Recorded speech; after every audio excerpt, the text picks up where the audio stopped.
If there's one place that defines American motorsport, it's here. The sandy beaches a few miles away held races for decades. It's where NASCAR was born.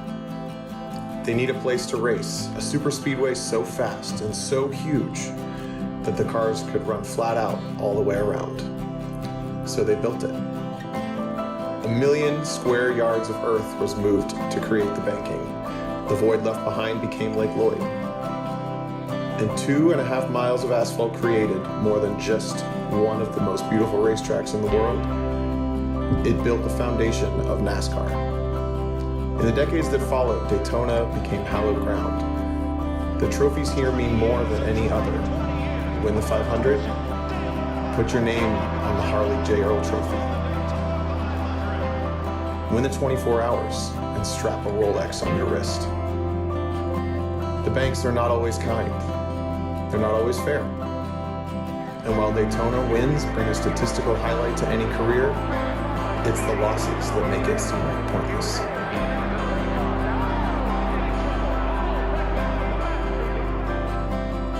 But for every untimely ending, there is a triumphant healing.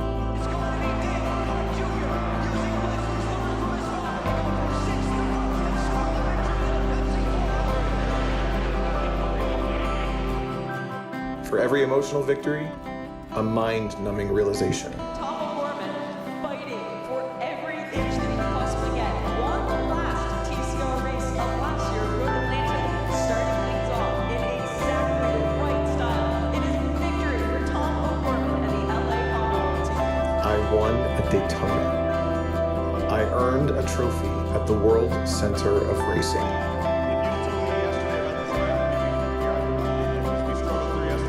The checkered flag waved for me. For me, it was not the end of a career. While it may be a highlight, it is only the beginning. It's just the best day ever.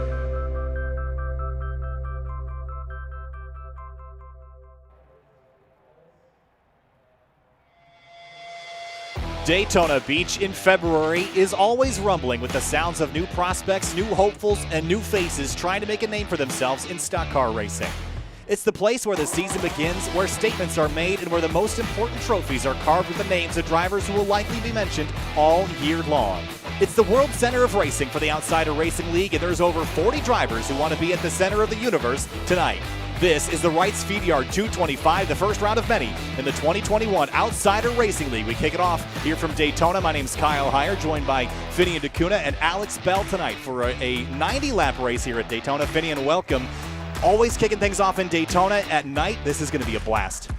Yeah, absolutely. Looking forward to getting the season kicked off in Daytona. And also nice to be back for the first time back full-time in the booth for a full season. I'll be joining Kyle. So that's kind of nice to be back in the swing of things, especially with this group of guys who put on a great show when it comes to stock cars. I could not keep up with them in Iowa, so I think this is probably the place where I belong, back up in the booth. Well, we've also got Alex Bell here tonight joining us for a couple rounds this season. Alex, welcome. Driver in the past. Now you're joining us up here in the booth like Tony Stewart and Clint Boyer were earlier this afternoon. So first of all, welcome to the booth, and Daytona drafting teammates and a full 43-car grid tonight. Yeah, it's going to be wild. It's a lot of new faces, a lot of new faces and new places tonight. So we'll see how that plays out. Qualifying has already happened. We sent one driver home, and that is going to be Casey Herring in the number 7. Finian, we've got 90 laps of racing, but first we've got to do a little bit of a qualification process. We were expecting even more than the 43 that were allowed to race here tonight, so we had to send one driver home, and because of that, we're just sort of waiting to take the green flag here tonight. But let's head down to the racetrack now and bring you the Wright's FeedYard 225 tonight from Daytona Beach. 90 laps. Again, my name is Kyle Heyer alongside Finian DeCuna, and Daytona, Florida is so famous for so many reasons, being the birthplace of NASCAR. 70,000 people in this area, constructed in 1959, one of the original super speedways.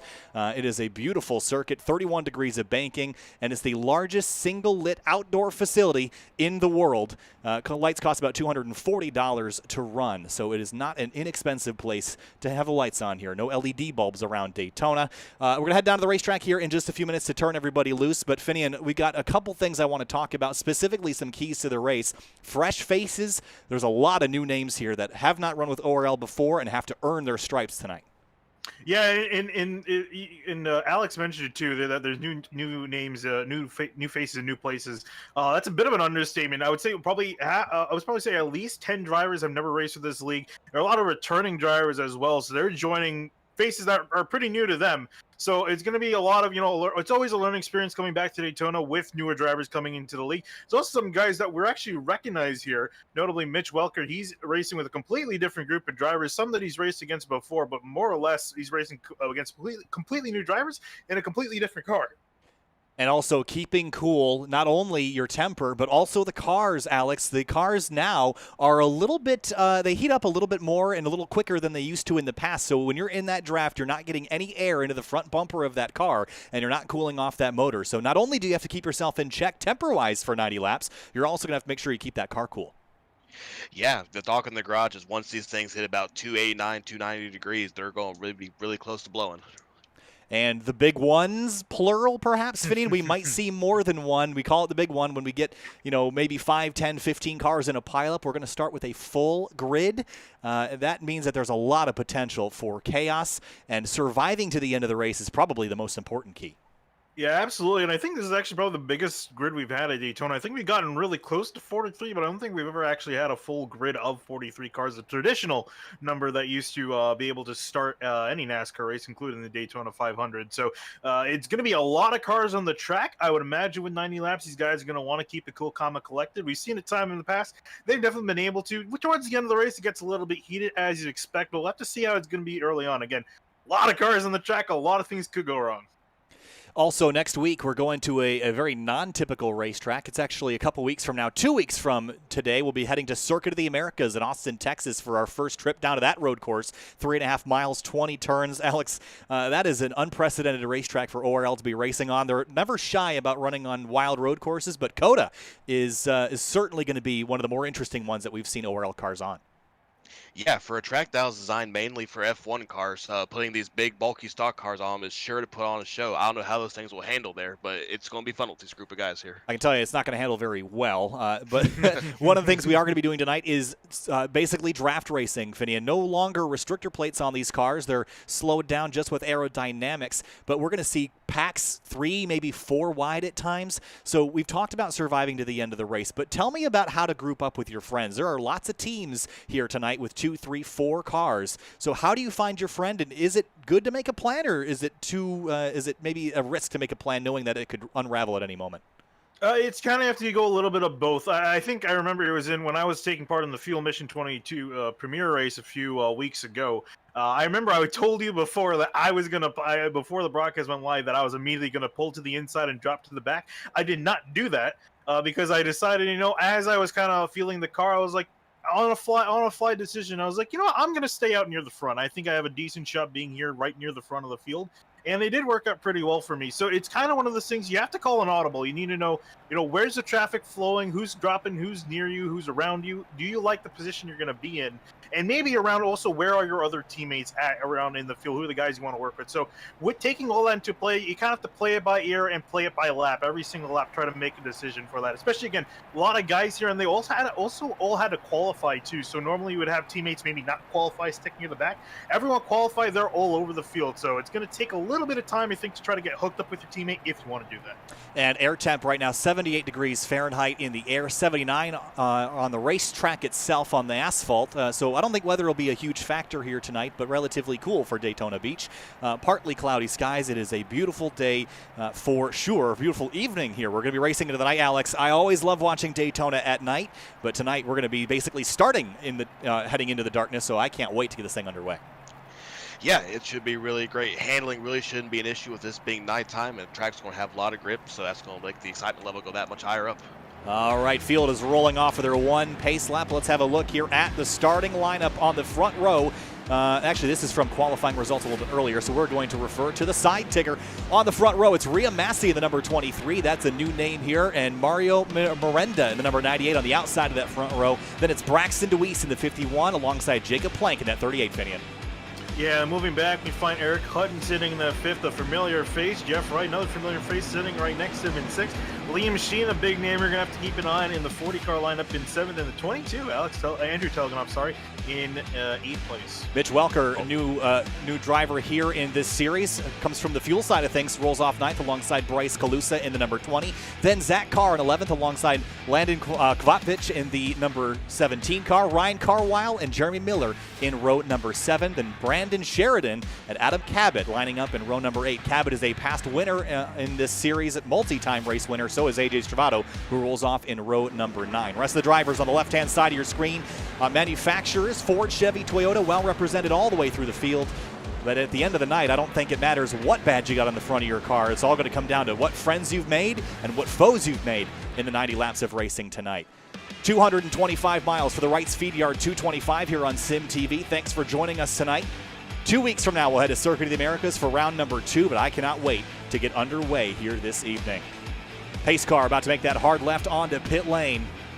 And 90 laps from now, we'll know who's going to win this race and who's going to start off the season with a victory here in the Outsider Racing League. Rhea Massey on the front row. Green flag flies, and we're racing from Daytona.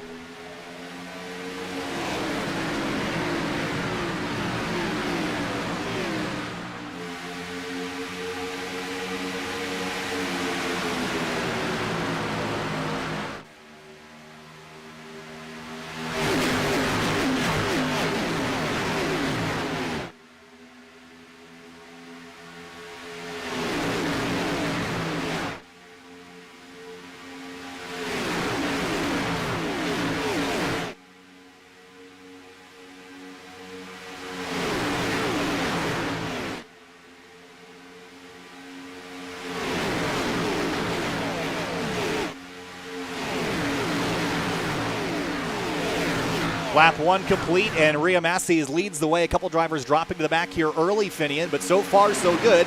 Everyone finding the line right now, but it's going to be double wide. Whoop, bit of a wobble there by the 51 of Braxton Luis. Yeah, I'm really going to be curious when we're going to start seeing 3 wide again. It's very early in the race, but you never know who's the one driver that wants to push the issue just that much early on. Again, this is going to be a lot of learning for these cars. As we mentioned, the cars are going to start to get a little bit harder than what these guys may be used to if they haven't been practicing for the iRacing Daytona 500. So some guys may want to test the waters, see how much of a run you can maybe get up in that third lane, because it's definitely an option. It's a matter of when you want to make it an option.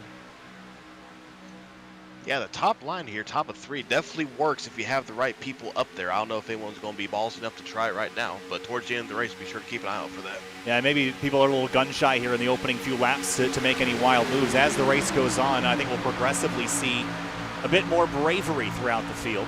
But so far, everyone behaving and playing nice. There's the 98 of Mario Miranda in the outside of that pink and black car. Right behind Jacob Plank, and Liam Sheen making a return to the Outsider Racing League. He has been very, very solid on these kind of plate racing, drafting style racetracks, as has Jeremy Miller. He won this race a couple seasons ago, Finian, making his return this time for Sim Motorsports in that pink Lemonade Grid Life Gaming car, running right now in 13th. Yeah, and we'll see what he can do definitely between him and Liam Sheen, both of them very good on the plate tracks, where they're going to end up, and what they're going to do for these first stages. I want to keep an eye. I imagine Liam's going to want to stay for the front. Jeremy Miller looks like he's dropping to the back. Yep, into the hot side. He's not like he's seen. He's getting out of there. So Rhea Massey leads the way, a new name in this series, running the Ford Mustang, the 88 of Eric Hutton making his return to the Outsider Racing League. And on the bottom is 76 of Mitch Welker. In this Ford Mustang, the Noodles number 76. It comes over from the Fuel Racing League side of things, runs the Xfinity car over there. And Finian, the Xfinity car drafts a lot differently than this car at Daytona. I'd say that this one's probably a little easier to race, a little bit more drafting power, a bit more suck-up, as they call it. Yeah, it was completely the opposite story about a year or two ago with the updated Cup cars making them significantly more draggy. It was been a lot easier to get a run up on the drivers ahead of you, as you mentioned, and that's what I think these guys got to keep and be careful of, because it is almost arguably too easy to get a run up on someone in behind you, and that could lead to a lot of chaos and a lot of it. You guys aren't aware of it. Got Bryce Calusa here in about 10th position, looking to the outside 3 wide. Has help from Adam Kubo and AJ Travado. Nothing there. They fall back in line now. Yeah, that third lane could come. You can run 3 wide pretty comfortably at Talladega, but at Daytona, really 2 wide is about as comfortable as you're going to get. 3 wide is something I've reserved for the very end of this race, but they're already trying it mid-pack back here. There's the 5 car of Austin Carpe. That is the car. I think it's actually the numbers. Where is he? What number? I'm trying to see. I don't think his number matches his door. John Forbes is in that number 6. He is a Dash for Cash competitor, so you may notice on the left-hand side of the screen, down towards on the bottom, at least rotating part of the ticker, any drivers with a green number are eligible for a $50 cash prize if they both win the race under green flag conditions and make it to the end of that race. And right now, the 28 almost got split 3 wide there. Austin Carpe is in the 9 car, the Napa Auto Parts number 9, at least on the racetrack. Oh, getting a little bit racy here. Some shuffling, Finian, at the front of the field. Yeah, it looks like, I'm not sure if it's really these guys trying to race each other or maybe take some peeks, or if these guys are, you know, and trying to keep the car cool. Again, you got to keep an eye on those temps. Or if guys are actually trying to look out, maybe now I can make a run. Maybe now's the time to go. But, you know, as we mentioned time in the past, you need friends to work with. You can't go up there single file by yourself.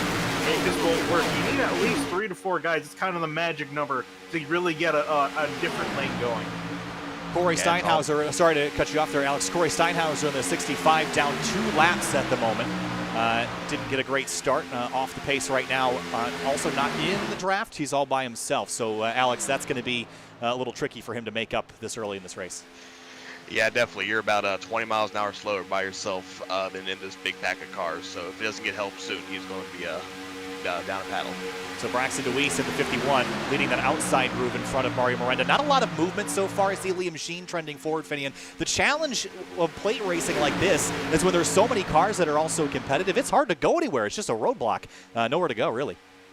Yeah, pretty much so. And again, they're kind of waiting to see who's going to be first to break this kind of roadblock, this stalemate.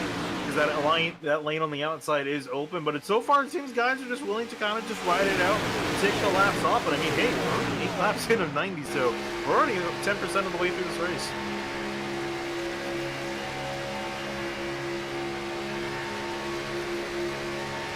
Luis with a run now down the back straightaway, getting even with the 88, a little bit of side drafting. Alex, is that something that has been deemed effective as of late, or is that just all for show? You know, in the most recent aerodynamic update to these cars, side drafting does prove effective just a little bit, but obviously you don't want to be too aggressive with it. It's very easy to get into the right rear quarter of someone, and if you do that at the very front of the field, you're going to take about 20 cars with you. So dead even here. DeWeese in this 51 hasn't been able to get a distinct advantage, Finian. They've been sort of in lockstep here. We haven't really seen a lot of bump drafting yet, just everyone kind of following in line. So is that just a timidity thing, or are we going to see people get a bit more aggressive and start pushing here, maybe before their first green flag pit stop potentially? Yeah, I'm curious to see if guys, you could see pretty much collectively these guys just kind of waiting for those first round of green flag pit stops. That's definitely going to break up the field. In some ways, it's going to help some drivers, in some ways, it's going to hurt some drivers. And then maybe they're going to definitely start getting a little bit more racy then. To move themselves up to the front. I'm curious, we're going to see anyone that's feeling themselves a little bit too far towards the back, maybe move themselves, jump themselves up in front of the line to get a better spot by the time they come down. But so far, a lot of patience. Did you see that 51 pulled out across the nose of the 88 into turn 3? That was a little close for comfort, but DeWeese timed that very, very well, and now he leads this motor race here. 10 laps into this 90-lap event. About an hour remaining if we were to go green from here. Some shuffling down the back straightaway, and this is what makes me nervous, is when people start to build confidence after we've gone green for 10 laps. Alex, I think maybe the drivers are going to get this false sense of security and start pushing the issue maybe a bit too much. Yeah, the more comfortable people get in here, the more aggressive they're going to be. You saw the 51 there, caught it awfully close, getting clear to the inside for 10 laps in. I actually just heard Jacob Plant come over the radio in the 38 running in 6. He's actually saying that he was getting a little bit hot, and he's the second guy in the outside lane. So he's kind of trying to push. I'm trying to see which driver that is in the pink and black car. It's Miranda in the 98, yep. Yeah, so he's trying to give him a shove, trying to keep him up in that top line, but he just can't, because if he does any longer, does it for too long, that engine's going to blow. So you can see him, he's starting to back off because he's trying to keep that engine from blowing, but he's got to keep up that pace on the outside lane. That's one of the keys of the race we talked about in the pre-race. Keeping cool, not only in the motor of the race car, but also keeping yourself relaxed. Again, this is not a super long race. 90 laps is sort of a sprint by Daytona standards, and it can feel frustrating if you're getting hot and there's no way to get out. There's a lot of pressure on drivers to make sure that they're not going to blow up their race car in front of the field. We saw a lot of drivers experimenting with this in practice to see how long they could push, what temperature they could climb to. Remember that the cooling systems in these cars are actually pressurized, so you can get water well over 212 degrees into 260, 270 range before it actually starts to boil and shoot out the car, and then you lose all your power. So we're going to run these cars pretty dang hot tonight, and you got to make sure that you get air and let the car breathe if you need. Yeah, it's pretty difficult from the second row and third row on back to get air to the noses. Obviously, really the only way you can do that is having an offset either to the left or to the right of the car in front of you. Watching Jacob Plank negotiate this, you see he's following in line, but he's letting the car breathe a little bit just by backing up, letting some air fall in behind that number 98 out in front, hopefully to cool off that motor. The 88 of Hutton is pushing Deweese pretty hard here. I wonder, Finian, is the outside lane maybe the place to be, just because you've got a bit more places to go, perhaps? You can get some more momentum up there than kind of keeping that car on the bottom. Oh, I think absolutely. I think when push comes to shove and when it comes down to crunch time, these guys are definitely going to want to opt for that outside lane. Inside lane can definitely stall, and that middle lane's kind of no man's land in a lot of places, especially in such early forms. It can kind of work in some cases if they can get a good enough run. A lot of times it does do a little bit of a walk up the hill from Mitch Wilker. That was almost a wreck there in the middle of the turn. But, and also for just being in that outside lane, you get a lot more options as far as cooling's concerned. Again, we've been talking about cooling a lot. These guys have the chance to, peak out almost an entire car width to just let a bunch of air come back into that engine. Inside lane, don't have too many options. They can pull out just a little bit, maybe a quarter of a car, maybe half a car if they're lucky, but they got to watch that car on the outside to make sure they don't hit them while they're trying to get some air to their engine. There's reigning champ Jeff Wright in that number 2 car. Get a huge run here on the 38. He's poking out a line. New team, new car, new manufacturer, Alex, for this number 2. Yeah, sure is. Was in the 48 Camaro last season. Obviously in the 2 Ford here, so big change for him, but I'm sure he'll be just as competitive as he was last season. Jacob Plank with some issues, and that's going to make the 2 car jump out of line. I don't think he wants to be here. Now, this is going to create a lot of chaos here, Finian, as everyone tries to scatter with that 38 car blinking. No one wants to be near him with that unstable internet connection. Yeah, and then Plank, too, he's complaining about the engine getting hot, so that's why you see him kind of panicking. He's trying to just get some clean air, saying, whoa, guys, I need to get something to my engine, otherwise the engine's going to explode, and also there's not too many places considering he's up from the back, so he's just trying to get that thing cooled down. I wouldn't be too surprised if we just see him drop all the way to the back. Nice, even and steady racing so far. I haven't seen a lot that's really scared me. I was a bit concerned that maybe the 38 would have some problems. Liam Sheet has migrated from the bottom up to the top and slides in front of Ryan Carwile, and maybe feels like he can make some more ground up there. He's lined up with a fellow Toyota in front, and maybe they're going to go to the front. 2 Camaros on the bottom, 2 Toyotas up top. I really am surprised by the level of patience we've seen here from these guys. I would have thought someone by now would have tried to, just be a little aggressive, go to that outside lane, try to see if it can work, pull some stragglers along with you. But so far, no one's been wanting to make that move, and now we just lost the 38 Jacob Plank. He's completely disappeared for quite a while. That might be the end of the 38's night.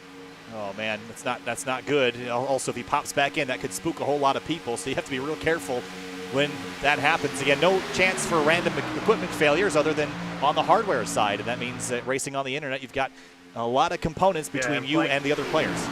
Yeah, Blank's already backing out. He's that car on the outside, 3 wide, dropping to the back because of his unstable internet. So whether he likes to or not, he's going to be near the back of the back. At least he's trying to keep that engine cool. Doesn't have to worry about those problems anymore. But now he's at the back. He's got to work himself back up. All right, so green flag pit stops. Alex, we're a little ways away. Got a couple more laps until we could see that. What's the strategy there? If you're in the outside lane, how do you get to the bottom? And is it a multi-lap process that might take a little bit of figuring out and some 200-mile-an-hour chess match going on? Yeah, it's definitely a multi-lap process. Unless you have a quick hold to the bottom, it's really hard to get there. So it's definitely going to take a lot of communication between the guys on the outside and on the inside. It's really no way you can make it to the pit safely from the outside. See, climbing up the 31 degrees of banking here at Daytona as the sun sets, rocketing into the darkness here at 198 miles an hour for Jeff Wright on the front straightaway heading into turn 1 here. And we're going to see probably 205 in faster drafts towards the end of the race when we've got this field kind of strung out a little bit more. And speaking of strung out, so you still got all 43 drivers still running on the track, 41 of which are in the lead draft. Oh, we've lost Adam Cabot, surprisingly, he's lost the draft by quite a bit. I think he's about almost half a track, about a quarter or a third of the way back from the pack. And also Corey Steinhaus, it's been a miserable start to his race. He's 2 laps down. He's been hoping and praying that these guys have some sort of wreck. Something happens and caution comes out. These 2 laps down, he needs those laps back if he wants to be competitive.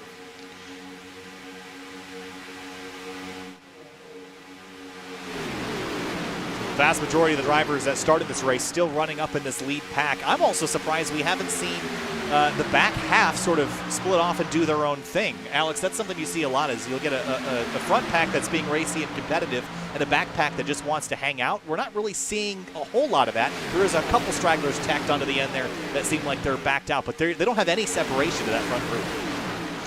Yeah, I guess people are trying to taking it pretty easy so far. The opening race here for Outsiders usually does go green for a while, but I thought with all these new people in here, we might not have that. But I guess there's no really sense of danger. People are okay with riding around one big pack.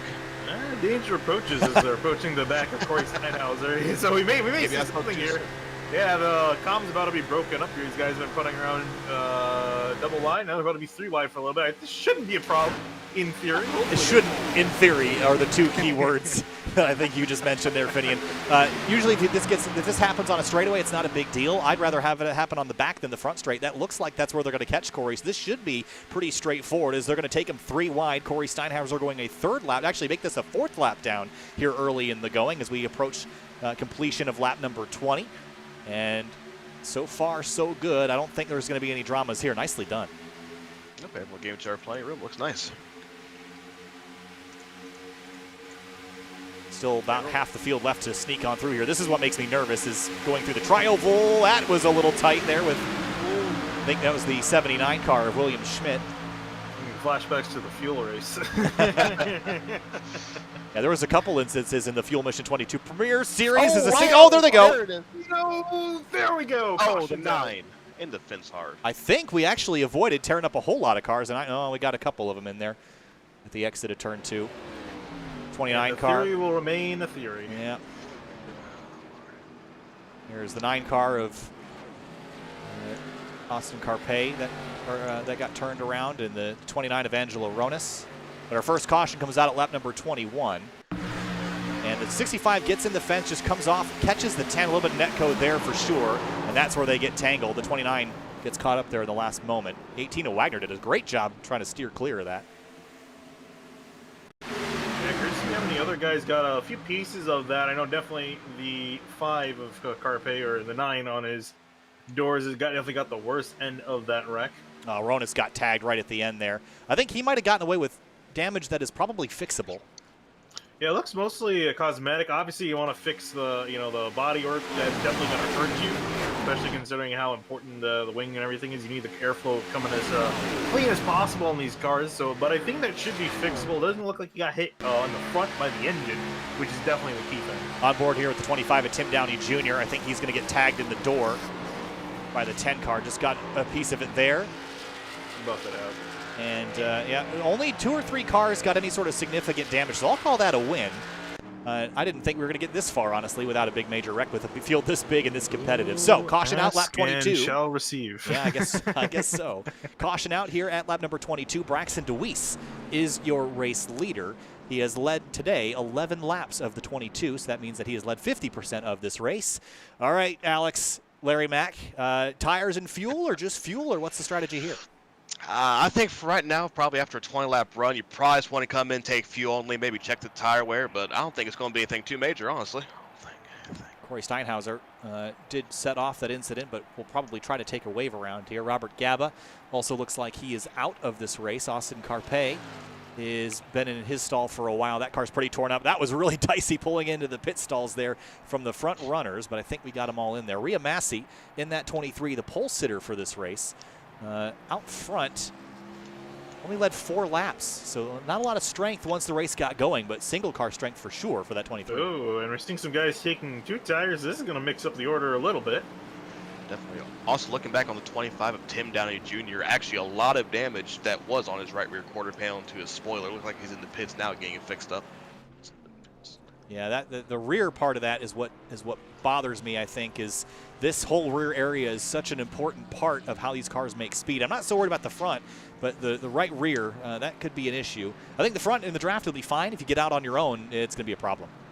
Yeah, I think for me, I'm more worried about really with the front, as you mentioned. I think the rear is more important aerodynamically. Is really, I think the engine is making sure you don't damage that thing, because you need as much power as you can squeeze out of those things to keep yourself up in the draft. So I think as far as that department, I don't think really anyone got any major damage to the engine, except for obviously the 5 of Carpe. His engine pretty much destroyed. I think he might be calling it an evening.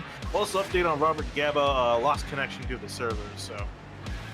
Unfortunate, but that's how things are sometimes in the simulated world. Lap 23 of 90, 1 caution so far, and the driver that will lead us back to the green flag, unless he makes a pit stop here, is the 20 of Bryce Calusa. He did not stop, now he will, so he's going to come out and lead a lap. I like that call. Points racing early in the season, Finian, that's never a bad idea. No, it's never not. Try to get as many points as you can. You never know when you need them, especially because we're obviously starting with a massive field of cars. So you're going to need as many points as you get. If you have a bad day, hey, it's only 1 point for leading a lap, but that can mean the world of difference by the end of the regular season. Also noted that on the dashboard, we're on board here with Eric Hutton. Look at the RPMs on this display. You'll notice that he's got that clutch pushed in. It's basically idling shut off, Finian, so maybe saving fuel here. Never a bad idea. I don't think they're really on the cusp of any specific window, but you have more fuel, you have to take less later. Yeah, it also gives you more options, maybe being able to go just 1 extra lap. That could also be a big difference, depending on how these guys are running. By the time we go back green, actually we're going to go back green next time they come around. So we're going to go green back at lap 25, so that's putting us at what, 65 laps to go? Okay. So that's, that's about one stop from here. Yeah, I think that's why some guys are a little iffy. They're kind of on that bubble. So they want to just make sure they can save enough gas now, because you're not going to be saving a whole lot when you're got the foot to the floor. So doubling up back up again. We've got 40 drivers left on the lead lap. Robert Gaba, Corey Steinhauser, Austin Carpe, multiple laps down at this point. But Eric Hutton, Brandon Sheridan making a run up here towards the front. That number 16 Toyota Camry started 15th, running 3rd. Mitch Welker jumps up nice and close to the top 5. Jonathan Hernandez got his first win last season. He's joined a new team, new sponsors on that car, as well as Clifton Cockrell this time in the 28 car. He is a Dash for Cash competitor. Again, if one of the drivers with green numbers wins this race under green flag conditions, $50 prize. And that means a whole lot here in the grand scheme of things. You can rack up a couple of those. That's a pretty good payday. Green flag back in the air. Lap number 25 here from Daytona.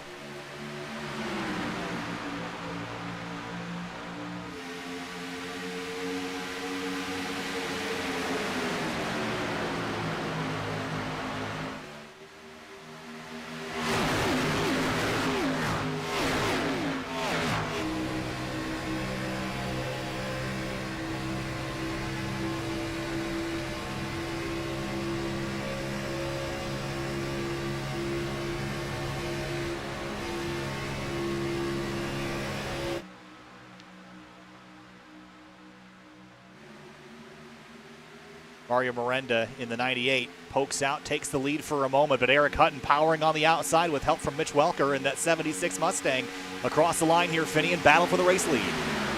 Absolutely. Looks like I'm really curious to see how much the aggression is going to turn up. We usually see right after a caution, people, that's really when, guys being easy with each other in the first run, they're going to take each other for granted the second run. And I think we might start to see a lot more action this time around. So we'll see how aggressive these guys are going to be up near the front, especially because they may have a better feeling what they can do.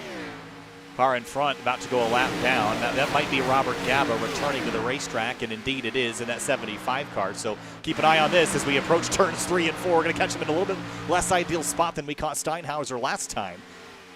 On the front straightaway this time. Yeah, and hopefully it's going to be a little bit easier with time, obviously, with the lap car bringing out the last caution. But here they go through the trial. Gaba going to stay up high. Hopefully can keep up there as these guys muscle their way on by. On paper, this should work out. We'll see what happens. You guys keep saying on paper, in theory, probably, maybe.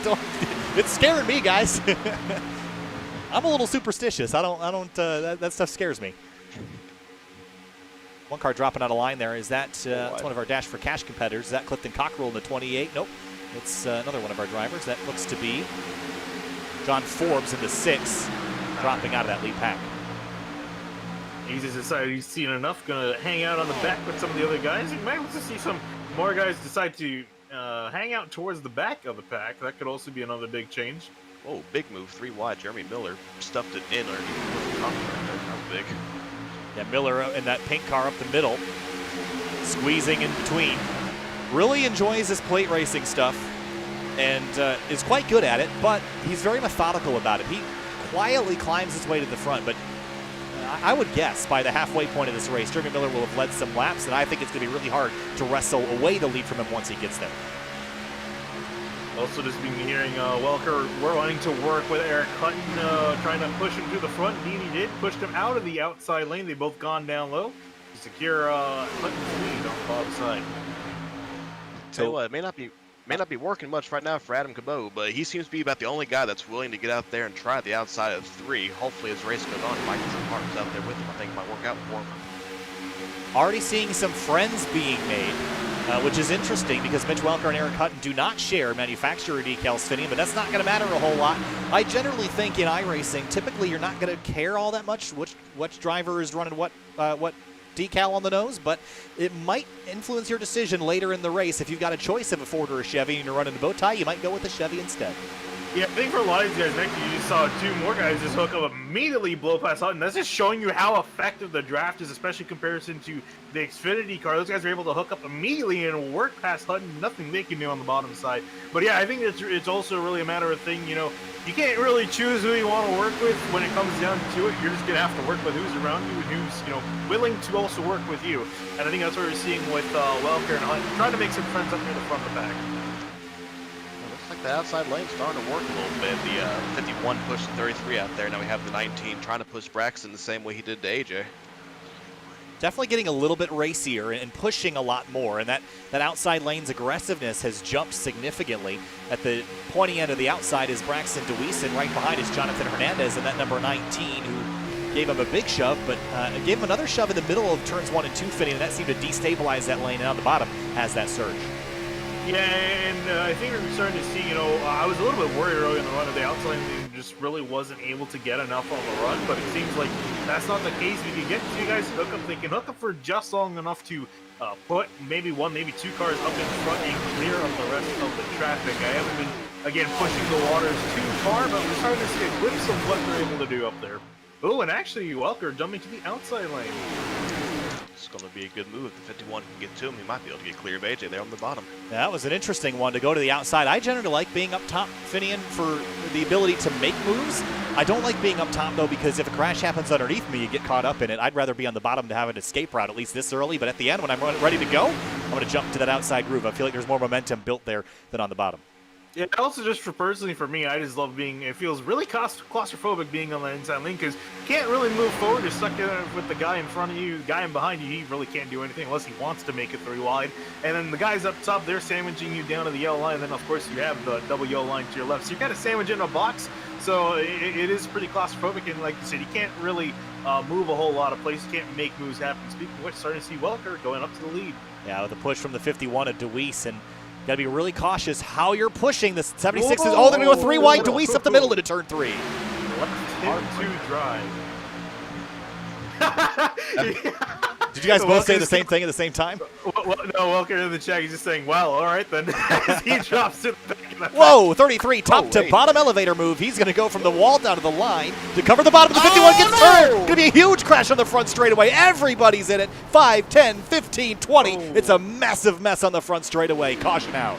It's the big one, and many cars involved, especially in comparison to the first wreck.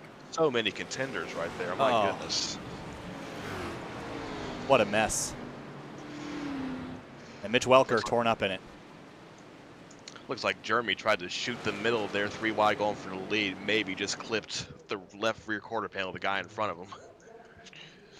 Let's go back and have a look.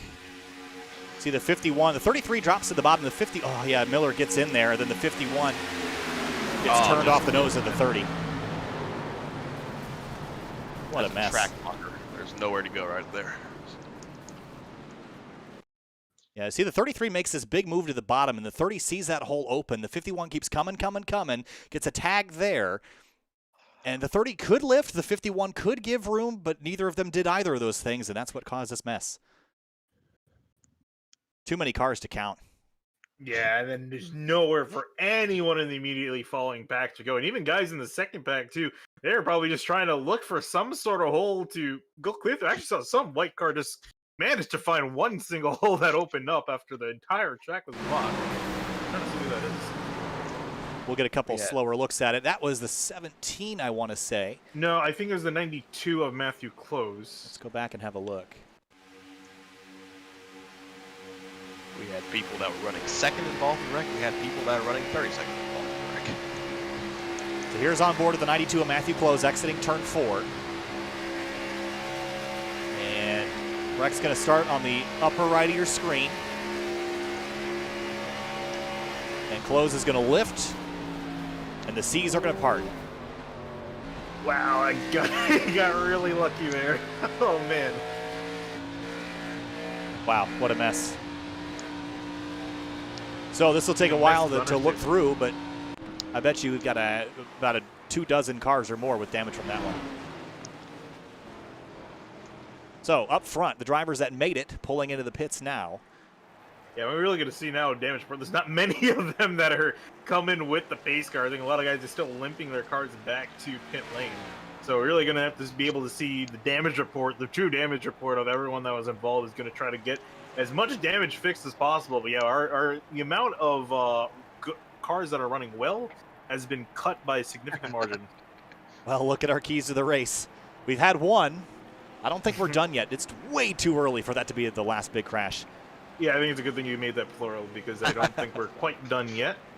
Just because while we did lose a lot of cars, again, we started with 43, so even if we lost half, that's still at least 20 still running, and they're definitely going to be hungry, especially with a lot of their competition gone. Well, let's also remember that just because a car got damaged doesn't mean it's day over. You can still fight pretty hard as long as your car is not completely totaled, like the 51 of Braxton DeWeese, whose car is likely going home on the hauler. The 98 is also involved. That, again, Miranda in that car, and that was driver that ran up front, Mario Miranda, for a couple laps, led some laps early in this race. The 23 car, our pole sitter, Rhea Massey, also destroyed. Yeah, so many front runners taken out. A lot of the guys running out the front. So I see some guys now towards the middle and back of the pack. Coming up, Liam Sheen, another one. Yeah, Liam Sheen destroyed. The 22 of Andrew Telganoff has some significant damage. I don't think there's really a whole lot of drivers in here that didn't at least get a piece of it. Caleb Weekly has got some front-end damage. John Forbes, a Dash for Cash competitor. He will not be dashing nor cashing at the end of this night. Jesse Pierce got some damage. William Schmidt and more. Drivers that made it through, though, Tim Downey Jr. doesn't have a whole lot of damage. He's going to come hit pit lane. AJ Stravato we've already seen. Jonathan Hernandez picked his way through. Eric Hutton, Carwile, Sheridan, Hayden Pistorius. I didn't even know Hayden Pistorius was in this race. We've had so many cars. He snuck through the cracks on that one for sure. Yeah, I was going to say, I remember there was at least one other guy that was coming over from fuel, and that's who I was thinking of. So, I mean, luckily he wasn't on our camera. I guess we could have jinxed him earlier on, but now he's on camera, and the car is, for now, at least still in one piece. Well, we got, I don't even know. I can tell you from 23rd on back, or traveling at 180 plus miles an hour, catching back up to the field. We started this race with 43. There's a car stalled on the front straightaway. That's nope, just get back rolling, just getting lined up and rolling. Jordan Ashland making a return to ORL. Haven't seen Jordan in a really long time. There he is.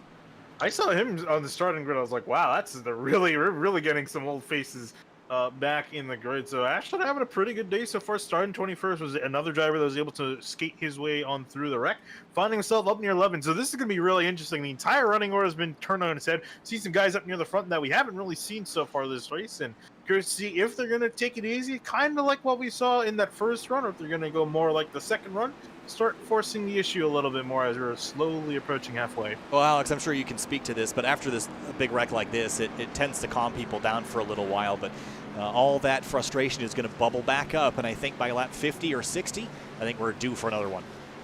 Yeah, I think people are going to get into a rhythm and ride around for about 10, 12 laps, and usually it doesn't last that long. They're going to get more aggressive, but hopefully it scared them out a little bit. It'll spit them out.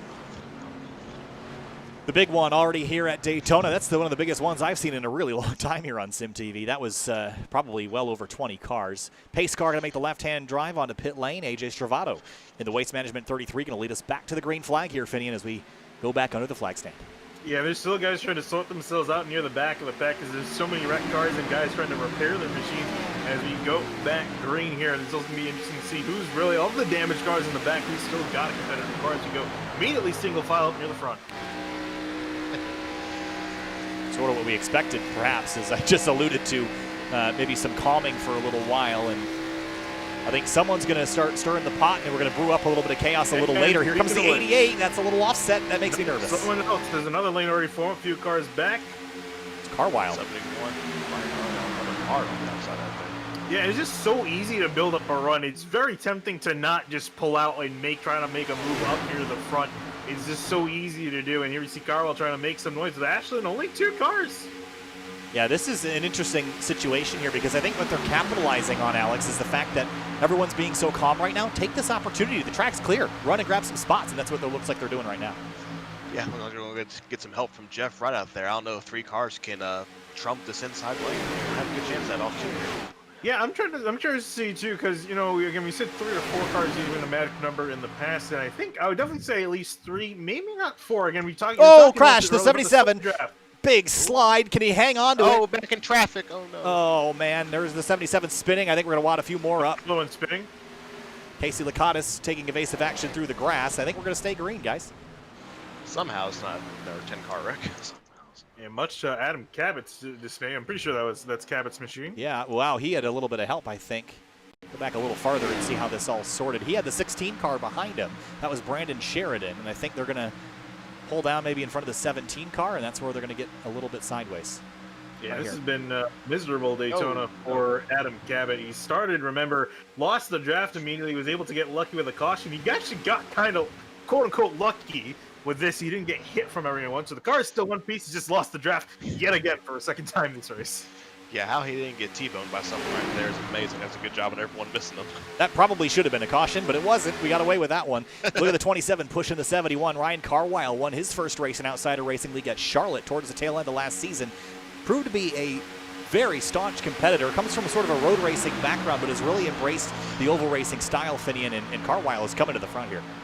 Yeah, and he definitely has. In the few stock car appearances we've seen him here and there, he's been really making some noise as opposed to most road guys. It takes a little bit of a while. He's been up here pretty much in the front, poking his nose where he can, and here he is at Daytona doing the same exact things that Ashland and behind him. We'll see what he can do. Look at that, too. We got Jordan Ashland and Eric Hutton side by side in the second lane. Some guys returning to form in the series, and actually Ashland is leaving Carlisle out to dry, trying to make it work on the outside lane. And 2 Fords teaming up against the lone Ford in that 71. And it looks like Jeremy Miller is going to pick him up. Yep. We're 3 wide, 2 deep at the exit of turn 4 here, Alex. Yeah, and I don't know if it's just that's how many cars we actually have left, but there's 12 cars here in this lead pack, and it is very spread thin throughout the rest of the field. So these 12 cars might be the ones we see battling for the win later tonight. You want to make note that Wright and Ashland are teammates for Dark Smoke Racing, tagging off the 3rd car in that operation. Would have never guessed. The way that they were racing there, I would have never known. Closing in on the halfway point of this race, and Ryan Carwile edges ahead here in that 71 with a big push from the 30 of Jeremy Miller. The lone Sim Motorsports Toyota Camry up here at the front right now. Teammates in the back, Casey Lacanis in 28th. Running a graphics card that's brand new, was in this machine that I'm streaming from only a couple months ago, but he came down here today and grabbed that for me. So a new graphics card, and narrowly avoided getting wadded up in another crash there on the back straightaway, so he'll try to come up and join his teammate a little later.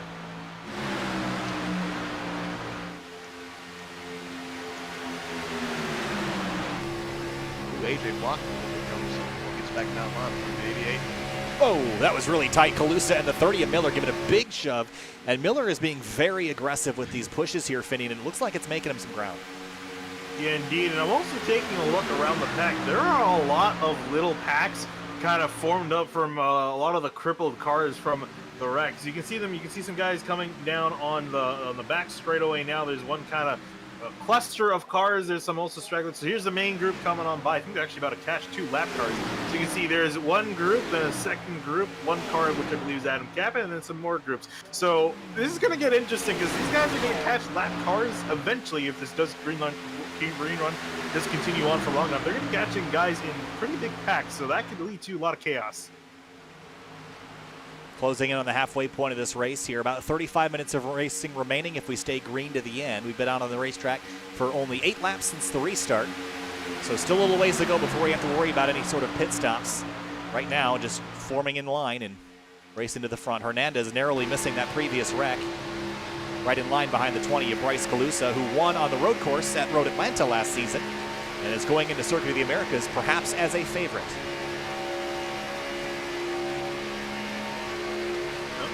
Zach Floyd really slow working on the back stretch on the apron, and he might be a caution here if he doesn't get off the track quick enough. I think the car, you can see him there, he's moving very slowly. So if I'm not sure if you stop on the apron, does it bring out a caution or? I don't think it does at Daytona. I know it does at New Hampshire, but it depends. I think if you're far enough below the yellow line, I don't think it'll affect anything. But definitely looks like Zach's dead in the water there. For sure, not rolling with a whole lot of power behind that pushrod V8 as we exit turn 4 and hit lap 45. Next time by is the halfway point. Stravado and Carwile racing for the top spot. 2 Chevrolets on the bottom and a Ford and a Toyota on the high side. And also Aiden Pistorius is joining that outselling third car there in the total downforce racing machine. Another Chevrolet in the mix. Tell you what, Jerry Miller isn't scared after causing the first wreck there by bump drafting. He's been bump drafting 7-1 really hard trying to get pushed out. I don't think you can let that sort of stuff affect you. I mean, if you get too timid after a crash on lap 35, you're never going to win. You just sort of got to suck up the mistake and learn from it. But if you back down, Finian, you're just going to get run over for the rest of the race. So you got to keep that aggression level up and not let it affect you too much. It's plate racing. Things happen. So you just got to put it behind you and deal with the aftermath after the race. Yeah, the car is still working fine for him, clearly. So, I mean, you might as well keep pushing and keep digging. So that's exactly what he's going to do. He's going to pull out the outside just to cool his car down a little bit. Looked like Aiden Pistorius is just trying to make an opportunity, and that's trying to force Miller out wide. He got to sit behind. Yeah, so Carwile leads at the halfway point. And behind him, it's a mess. Ben Laughter in the 64. Haven't really talked about him a whole lot here tonight. Started this race back in 34th. Here he is up in 8th. So a great climb for this number 64 Mustang. Oh, and also getting word from Adam Cabot. He's the next car that they're approaching up ahead. He's going to be staying low on the yellow line. So, Alex, what's the general consensus here? When you're passing as a field, do you like the drivers to go high or stay low? I like him on the apron out of the way of the racing surface. That's where I like him. I like him drinking tea in the motorhome is where Alex Bell wants him. Oh man, here we go. It's like the calm before the storm here. Cue the Jaws music as we enter turn 1. Yeah, we also have a significantly smaller pack formed up than before, so this shouldn't be too bad, but see how it works here. No, Gets him at a pretty bad place. That makes me a little nervous. Now he should be able to be well out of the way here on the backstretch. It just makes everybody shift a lane. You see all this shifting happening. This is where things go wrong. 19 car of the 20 come to the bottom as well. We're 3 wide with the 30 in the middle for a moment. The 69 backs down. He doesn't want any part of that. Whoa, the 77 making contact. I think they're still good. Look like they're about to hit again, but it looks like they're all good for now. I don't know what sound just came out of your mouth, but I agree. I concur.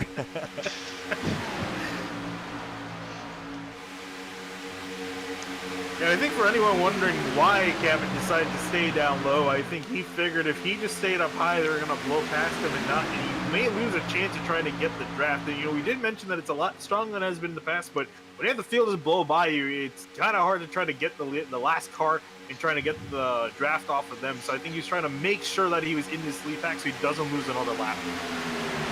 Yeah, that's definitely a thing people do here. You're right. If you stay on the wall, you have absolutely no chance of getting any draft from anyone. If you stay on the inside and force people to go around you, you're going to get the draft a lot easier. A lot easier to stay with the pack that way. They had a little bit of a fight, too, between Gabba Cabot and William Schmidt in the 79. They're all kind of fighting for the lucky dog position if a caution does come out between those 3 in the lead pack. AJ look, they run this race like Dale Jr. He's blocked the 71, back down, blocking the 88, trying to stay in the lead best he can here. Yeah, I'm just curious if it's too early to start blocking. We are only on lap 49 of 90. Yeah, a long ways to go here, man. You definitely want to keep your allies where you can and try to make anyone mad too early in the race. Try to make a move at the end of this thing. We'll have no one going with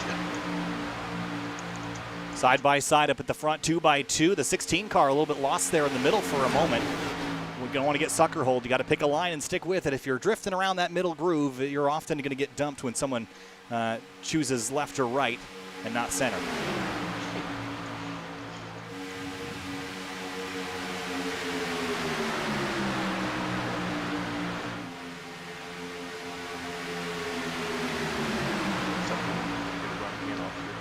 See if AJ goes to block him again. Nope, looks like he's going to stay on the inside with the 88. Side by side, the 71 has been stuck up here, hasn't been able to really clear and take clear control of this race, but has led only 2 laps. So that outside lane, Finian, doesn't seem like it's gathering the energy that the inside lane is able to keep. So in the past, we've seen the outside sort of be the place to be. Do you still think that's the place to be at the last lap of this race? Oh, I definitely do think it's definitely going to be the place to be. We saw a little bit of that in the last run that we had, that second run. We saw those guys, they're able to hook up. The thing is, you can't just ride around and, you know, casually move yourself up near the front. You need to push. You need to get on the bumper of the guy in front of you. You need to push and push hard and also push quickly, because again, you don't want that engine to overheat. It will overheat quickly. So they have to all get nice and close together and force their way up to the front. It's definitely possible. It takes a lot of teamwork, but it is going to probably be the place to be, especially when if you're stuck on the inside lane. Going to want to try to get that outside lane and make something happen. Jordan Ashland dropped to the bottom here in behind the 19.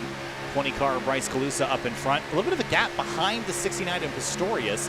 Here comes the 89 of Stephen Black. That's a name we haven't mentioned yet tonight. Quietly crept up here inside the top 10 from 22nd.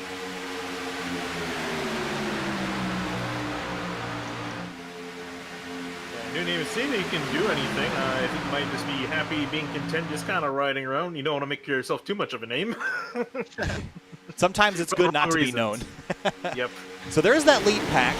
It is running about, I don't know, I want to say 18 cars deep. Then 15 seconds back is Tim Downey Jr., 19th, and he's got a handful of cars behind him. Matt Wagner, Matthew Close, Caleb Weekly, Chris Harvey, Ronis, and a few others straggling along here. And then a little ways behind them, another 15 seconds back, is Casey Lakatos, who has Matt Burgess, John Forbes, Telganoff, Grant Gaba, Cabot, and a few more tacked on. And Jesse Pierce, David Mott in their own little grouping here. They're part of that 19th and on-back group. But up front, that's where the biggest pack is right now. Yeah, I think they're going to be catching that group with Lakatos and Telganoff that we're just looking at. They're going to catch them in about 5 to 6 laps time off the rate they're currently going at. So it's going to be a little bit interesting. Again, we've seen most of these guys just kind of catch 1, maybe 2 cars at a time, not 4. So I think they're going to hope that those 4 cars decide to go high. If they decide to stay low, oh boy. What you really don't want to have happen is have 2 of them decide to go high, 2 of them decide to go low, and have the rest of the field split the middle on you. We've had that happen here a few times. It's not that fun. Yeah, I've seen that happen a few times in the past, and yeah, that is just absolute chaos. I don't think these guys want to try 4-wide. We haven't seen them try it 3-wide a lot of times. Yeah, 3-wide barely. I think 4-wide is kind of asking for it. Ben Laughter in the 64. See the 2 car, the damage to the right rear of this car. That's a concern when you're bump drafting. That 64 cannot get up and lock bumpers with that 2 car because he'll likely hook him into the fence. All that bent metal and fiberglass is going to be a real issue when you want to push that machine. And it just looked like the 2 is probably going to be more or less the pusher for the 27 of Ashland, who's currently riding behind in line with. So I think that might be what they kind of had a handshake agreement on, at least until maybe the back straightaway of the last lap. I think after that, I think it's going to be all bets off. But I think that's kind of what they're settling on, is because the 2 has some damage to support from the 27, who, for the most part, I think has a pretty clean race car. So Carwile and the 30 working together pretty well up there, but just not a lot of energies. I don't think they're putting a lot of energy into it right now. I don't think there's a lot to gain at the moment, but just getting comfortable. There's the 30 now, giving a big push. I think they're just starting to experiment here, Alex, with how much energy they can build on this back straightaway. Yeah, definitely. They've been hooked up there for a really long time. Obviously, Jeremy has to keep an eye on his temperatures to make sure he's not going to blow it up anytime soon. But they haven't really fallen that far back. They've been even for the lead or even with second place for a long time right now. Yeah, I think they're not seeing a whole lot of stuff happen because these guys know they're going to have to pit probably, or they're going to probably want to pit, if anything else, probably within the next 5 to 10 laps. I think they figure there's not much worth pushing the issue here. There's not much you're going to gain because that pit stop's going to reset everything. So pretty much a dead heat up here at the front. Bit of a bobble by the 88 mid-corner there. Alex, is tire wear any sort of concern here? I know we're running cool temps on a plate track, but is that any sort of concern when you get running later in the run? Do you start to feel the car move around a bit? With it being nighttime, I don't think it's going to affect anything on track. What it will affect, though, is going to be getting onto pit road if we come to green flag pit stops here. There's a big pack up the road. 4 cars, line astern here. Led by, I think that's, is that Casey Lakatos? Yes, that is. I believe so. That is our battle for 24th happening. There's that battle just up the lane. It's the 6 of Chris Forbes. I can't believe this car is still rolling with the damage it has. It's still making speed, too. He's got Andrew Telganoff in behind him, as well as Jacob Grant in that 52 car. But they're about to get swarmed, both of the 22 and the 6, missing the front clips on those things.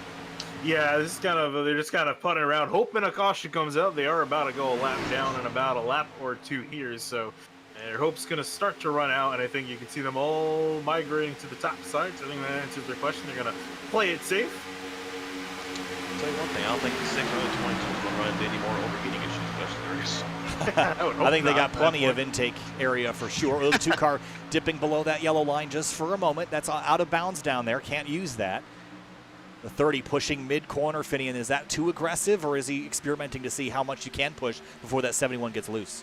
I mean, I guess you might as well push now than on the last lap, so better to figure it out now than when you need to count on it at the most. You span out the only guy you need to work with ahead of you, so I guess it definitely can work. These cars are a lot more planted, looking a lot less squirrely than the Xfinity cars, where those were very squirrely in the corners. You definitely can't push these cars are pretty planted, and you can definitely be a little bit more aggressive than their Xfinity counterpart. My breath right here through the trial. These guys going 3 wide with the slow cars. 3 wide through the most of the field here, and I think we've gotten almost everybody through without any major dramas in this one. Still 3 wide mid-pack there. And now the battle will be for that first driver on the lead lap. It's the 75 of Gaba. They're fighting for that free pass here, Finian. So if you're the first car a lap down, if the caution comes out, you get your lap back. And that's going to be a pretty interesting race with Adam Cabot, Casey Lakatos, a couple cars that still have pretty good body work on. They're going to be fighting pretty good for this spot here. Yeah, they're going to do everything they can with the cars, what they have remaining, to just try to get that spot again. There still definitely is a chance with caution. We're now just coming to completing 2/3 of this race, still 1/3 to go, and there are a lot of torn up race cars and a lot of damaged race cars, still a lot of good looking race cars, and I'm sure at some point we may see that change.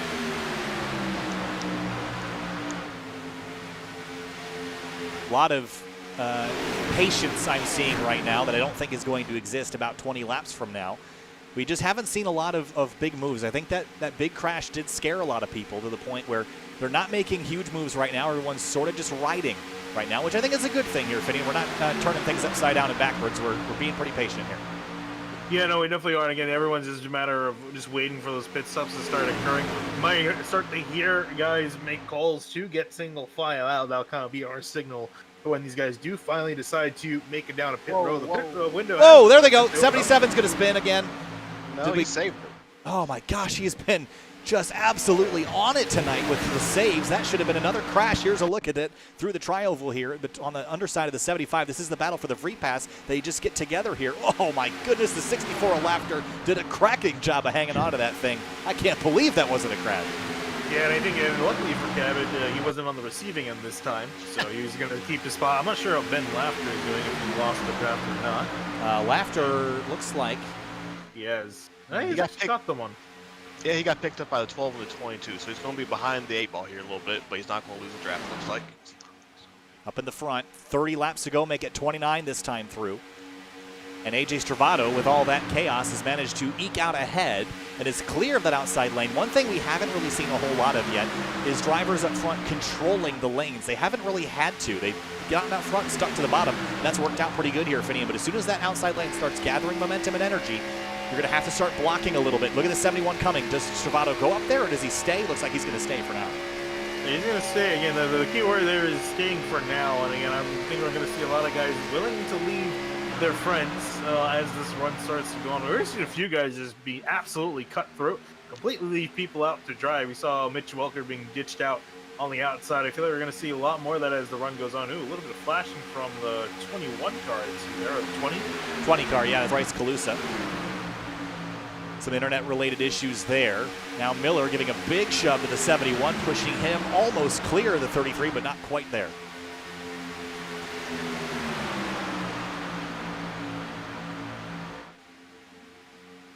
Hayden Pistorius running in 7th right now. Has a lot of energy, almost, oh, he looked like he wanted to, Finney, but he didn't take it.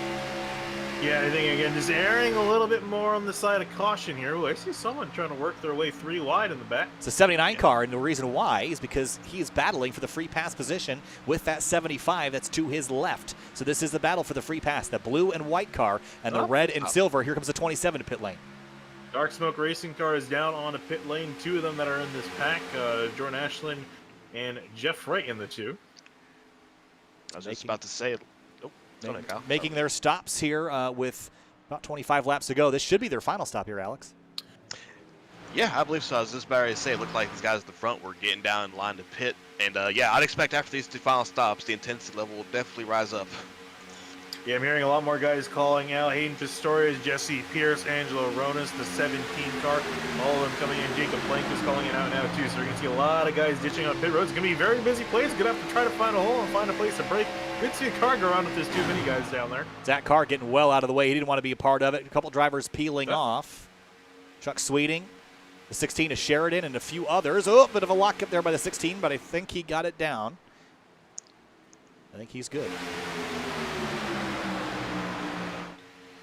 So line astern now on the bottom of the racetrack, all single file. And the patience has arrived. As soon as this pit stop sequence is over, it's game on, I think, here, Finney, and it's going to be racing basically all the way to the end unless we have a caution. But with the green flag pit stops, this will spread the field out a little bit and might delay a chance for that crash and could basically consolidate it down to the last few laps when everyone sort of accordions back together. Yeah, and I think you were talking about earlier about this race being pretty much a sprint race as far as Daytona standards are concerned. But really, I see a bunch of cars come down to pit lane.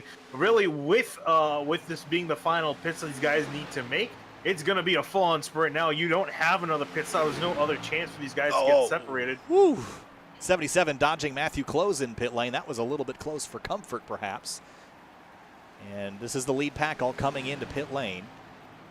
And you can't afford to mess up this stop as well. I don't think I saw anyone. Oh, I see someone. Oh, Carwile. Carwile was adjusting his. He got in the box wrong. He's going to be out of it. Yeah, that's going to. Well, there is a couple of drivers, or a couple of packs that came in slightly behind his lead group, so he should be able to pick those guys up, but not what he needed. The 19 car, Hernandez, got a great pit stop. He will leave pit lane in front of the others in this group. Zach Carr and Brandon Bowers, they're going to come hit pit lane this time through. Yeah, we'll see if this is going to help them or hurt them. I think it probably might not be too much of a swing either way for both these guys to come on to pit lane. Add Casey Lakatos as well. Again, teammates with the 31. Brandon Bowers, another new addition to Sim Motorsports in the 31. Haven't seen a whole lot of him today, but playing a very smart race, and I believe on the lead lap still.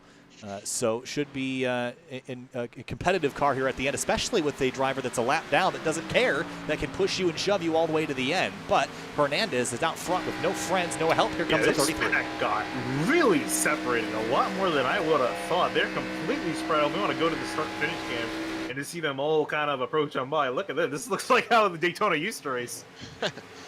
Travado is going to swing up around the outside and grab a spot while he can, and will drop down in front of the 19 decisively. In behind is the 77. Remember, he is a lap down.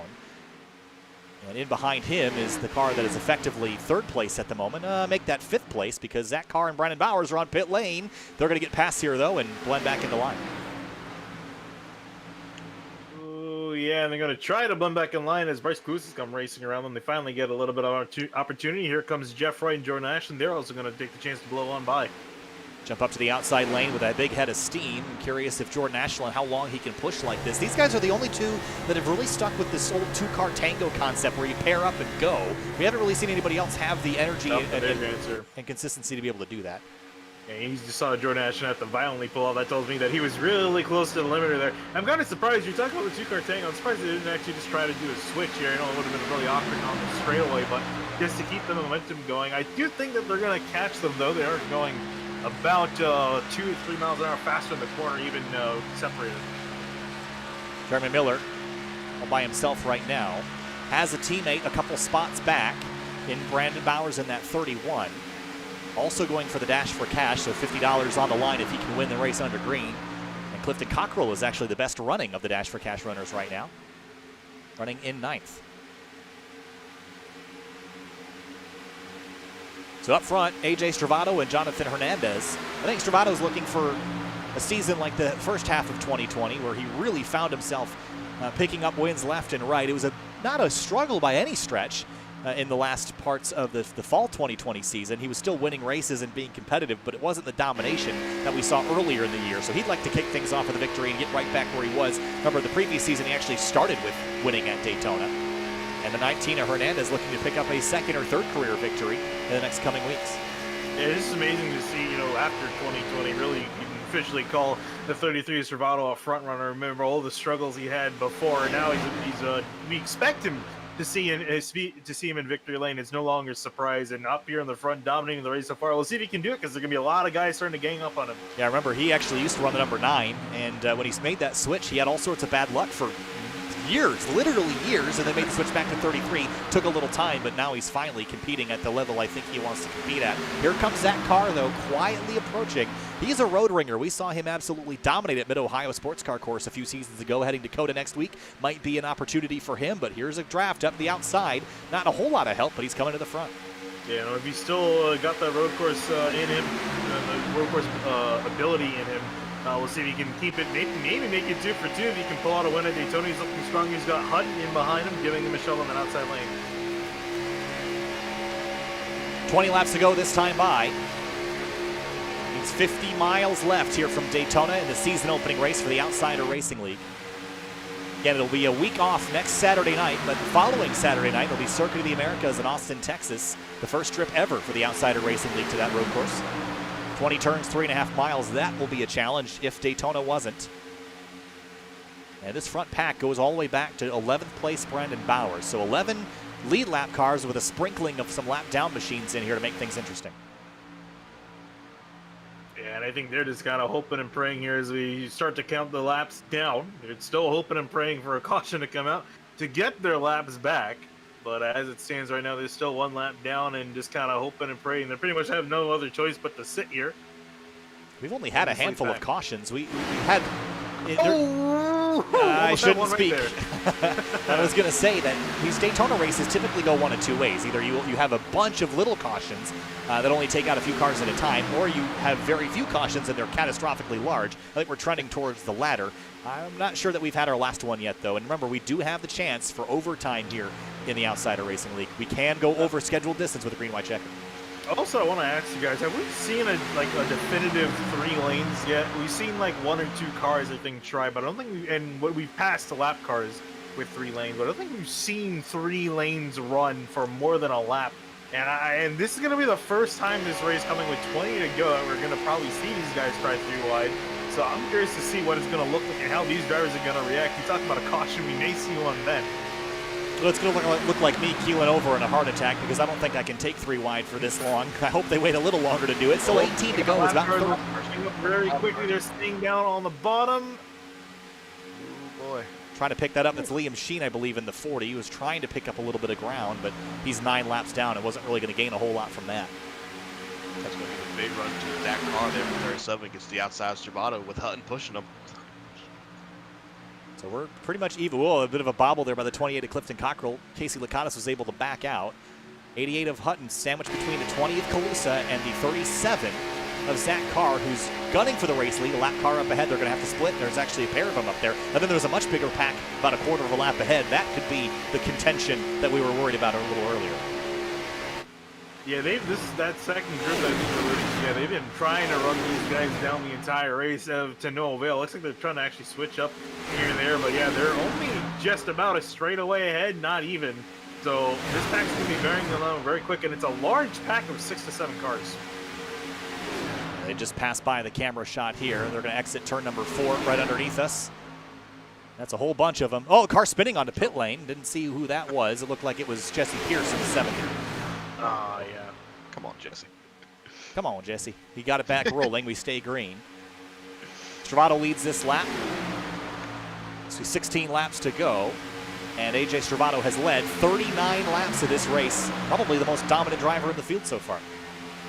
Yeah, so he definitely has led the most laps at this point. I don't think anyone's going to be taking that away from him. But only lap that really counts in the long run, other than getting that sweet bonus point for leading the most laps, is winning the race. And we'll see if he's going to be able to stay up here. No one's quite put a challenge to him. Car is trying on that outside, but to no avail. Yeah, it's a 28 at Clifton Cockle. He tried 3 wide, but had no help, and no one's going to go push that bent-in bumper. So he's going to have to try maybe as a pusher instead of a shover. Nope. Instead of a getting, I don't even know I don't even know how you'd say that. Getting shoved. But not good English tonight. 15 laps to go from Daytona.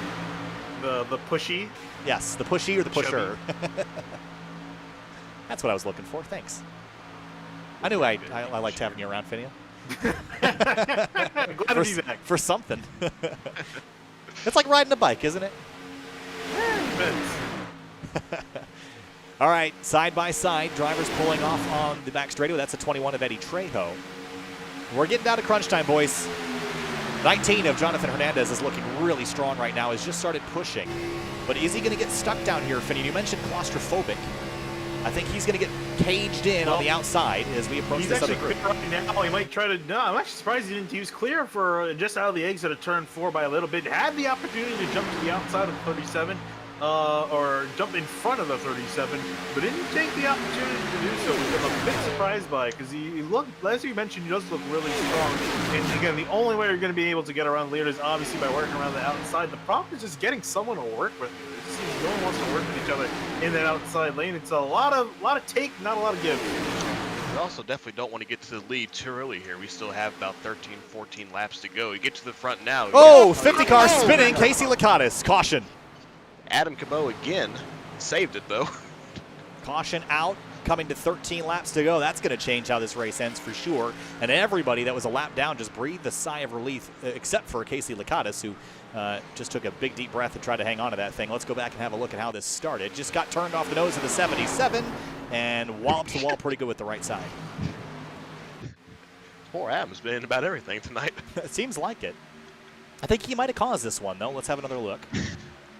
50 gets a great run. Yeah, it looks like Casey was trying to look up the middle 3 wide, and the door was kind of squeezed a little bit shut. Yeah, no, that was not on the 77. I think that was just Casey trying to fit in a spot, and nobody lifted and let him in, but no real requirement for them to do that. Desperation time. People are going to start making moves. This is the type of stuff you're going to see. Yeah, and I should also mention that those two drivers were two of the drivers competing for the free pass position, which might mean that Tim Downey Jr. would be the beneficiary of that, but we'll see if that's the official word. Yeah, that should be. Adam was involved in it, so he's definitely not going to get it. So it should be Tim here. So we'll get about 10 laps to go. What do you do, guys, here? Do you pit? Is it worth pitting? Is it track position? Do you want tires? What do you do? We only have 22 cars on the lead lap. I think some of which are still racing back to the pace car. So, I mean, I wouldn't really think it's worth it. I mean, if anything, maybe you would want to get a little extra gas if you didn't top off enough on the last stop for green, white checkers, because we don't have too long. You're going to maybe see some short sprints to the end. Could have a very high chance of seeing green, white checkered. Pit lane closed that time by, so no takers, clearly. As soon as those lights turn green on pit entry, we could see some drivers come on down. Hayden Pistorius did come down, but none of the leaders here. I don't think you pit. Alex, do you defer in any way? No, this is a track position game. There's no way you're going to come from the 20s with 10 laps to go and get back to the front and have a chance to win. So interesting calls perhaps by some of those deeper in the field that feel like there's nothing really to lose by coming in right now, so you might as well do it. AJ Stravato has led the majority of this race. Jonathan Hernandez has been riding around in second, maybe a little bit too long. He has not led a single lap yet, Finian. Does it stay that way all the way to the end, or does he get a couple in? I don't think so. I mean, he's been seeming to be a pretty fast car in that 19, and seems like he has the potential to lead. Just a matter of getting himself into that leading spot. I mean, again, I'm so surprised that he didn't take the opportunity, had a clear opportunity to jump to the outside lane, but decided to stick with the 33. And as far as I'm aware, I don't think those guys are teammates. Well, let's have a chat. Let's have a chat here with driver of the number 19. If I could find where I am, that would be helpful. Jonathan Hernandez, driving the number 19, currently running in second. Jonathan, Kyle from SimTV booth, you got a copy? Yes, sir. Well, running in second right now. You haven't led a single lap, but we're going to be coming to a restart with about 10 laps to go. Do you lead a lap or 10 or 12? What's the plan here? I think the plan is to do the same thing we did at Dega. At least try to aim for the last final 5. Currently, we have a strong car. Trying to see if we can work with AJ towards the end, see if we can make up something. Sadly, I'm starting outside here, so it's not going to be as good of a start as I wanted. Well, best of luck to you, Jonathan. We'll let you get back to work. Coming to 10 to go. Good luck. Thank you. So Interesting. So he said he was working with Stravato, and obviously the question that comes with that is when, up until what point is he willing to work with Stravato? I think Alex Bell knows that you're willing to be friends up until that white flag comes out, and then it's funny because the white flag everywhere else in the world means that you're surrendering. The white flag at Daytona means you're about to take everybody on. It is the exact opposite. As soon as that white flag flies, it's kind of friendships, teammates, relationships out the window. You're fighting for yourself. Teammates be damned coming to the last couple of minutes of this one. 10 laps to go next time by. And all right, guys, I want each of you to pick a driver from the top 10. I'm going to go with I'm going to go with the 19 of Jonathan Hernandez. I think he's going to get it done. Finian, your pick. You know what? I'm going to say forget your top 10 roll. I'm going to pick Ryan Carwell sitting 13th. I like that choice. Alex, who you got? I'm going to pick Jeremy Miller. They don't call him the plate goat for anything. I'm going to say he's going to go to the front. Oh yeah, I forgot he requested that. So there, yeah. So Alex called you the plate goat. Well, there you go, Jeremy.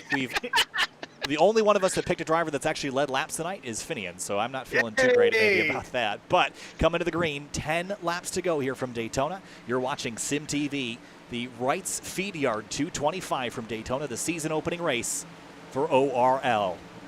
AJ Stravato, Jonathan Hernandez on that front row. Green flag back in the air, 10 laps to go. This is where it's going to get exciting. Pull those belts tight one more time. 19 didn't get a great restart there, Finney. In the 88, though, going to give him a pretty big shove. I like having Hutton behind me. That's a pretty strong car to have back there. Yeah, again, I'm curious to see how far that friendship that the 19's been working with the 33. If Stravato will be willing to leave the outside lane to the top side. No, it's going to be Carl that jumps to the... Oh! Whoa, man. 33 almost crashes at the front of the field. The 37 car, jumps to the front car, pulls up in front of the 19, and now they're going to be pushing and shoving. It's game on here from Daytona. 9 laps to go this time by 33-37, side by side for the top spot. Yeah, that friendship might already be gone between 33 and the 19. Might be over with already. We're pushing pretty hard here. The 2 car of Jeff Wright giving the 33 a massive shove. The 19 of Jonathan Hernandez is ready to play. He's given that Chevrolet a huge shove heading into turn 1 here, Finian. Where is your pick? The Carwile machines move up to 11th and might be able to climb with all this chaos. I don't think we're done wrecking just yet either. No, you're actually just diving to the inside of the 31, and Brandon Bauer is looking to slot into the inside of Jordan Ashton, who's kind of sitting on that top lane. So Carl slowly working his way back up to the front of this mix, but the problem is you're now in the front, now ready to go, because we've still yet to see no one is there to try that outside lane. The night is young, my friend. 8 to go this time through, and I think we're about to see them take it 10 wide. we might see lanes out in the parking lot, but here comes that 88 to the outside lane. No help. Yeah, but no one willing to work with him. Oh, I say that. Here comes Hernandez trying to look to the outside. Nope, taking second of it. Well, that was Hernandez, I think, indicating that he would like to go there with that 88, but it didn't quite pan out the way he wanted it to. More cars out there to make something happen. I tell you what, another guy slipping into the picture, the 38 car, Jacob Plank, ran extremely good here last season. He's sneaking into the picture. He's going to have a chance at it. Jeff Wright from the bottom to the top. He's going to slot in front of the 37. He's going to go to the front now with big help from the car machine into turn 3. Clears the 33 and pulls right down in front of him. They get very squirrely. 7 laps ago. Count him down. The 20 of Bryce Calusa now coming up on the bottom. Brandon Sheridan following him through, and Ryan Carwile up to 9th place. The 19 getting swamped. He's not going the places he wanted to go. That 37 car is not going anywhere without help.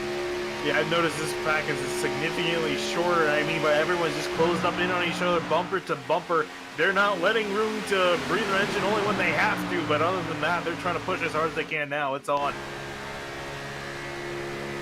Jeff Wright leads the way. The 33 popped out to the right for a moment. Is he going to go? No, he can't. The 37 car is holding him down there. Going to squeeze side draft here. There comes the outside groove now with the 30 of Jeremy Miller coming into the mix. That's, oh no, the dude spins! Oh, that's a huge crash in turns 3 and 4. Everybody in the front is crashed. And just like that, in the blink of an eye, it's all over. Carr, Calusa, Sheridan make it through. Miller makes it through with some damage. Caution with 6 laps to go. Well, there's the plural, but the big one. Number 2. Started with number 2. Oh, he beached it. I mean, the engine's already barbecuing, so I think he's already pretty much done for the day. Insult to injury. Yeah, just too big of a push from the 33. Turns the 2 car around. Oh, the 19 took a big hit. The 30, everybody took a huge hit there. There are a lot of, wow, Hutton made it through there. He was sideways through half of that. Let's ride on board with Eric Hutton, see what he saw. And even remember, he actually just got put back. This might have been a blessing in disguise. Yeah, he got shuffled. Remember, he tried going 3 wide. Nobody went with him. My save. Oh, Wow. Not going to be too bad, but wow, got really lucky and really good maneuvering there.